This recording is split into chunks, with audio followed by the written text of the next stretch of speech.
Alam nyo bang nakabili na ako ng ganito before? Isa lang siya at 600 plus yun. Samantalang ito, for only 829 pesos, buy one take one.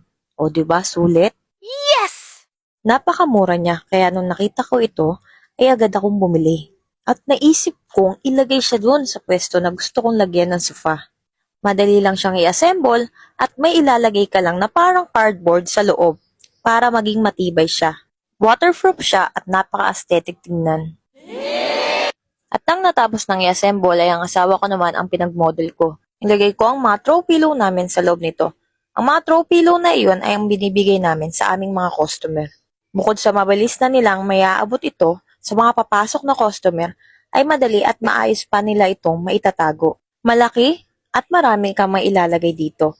Kaya sa mga gustong bumili ng ganito, check the yellow basket by na!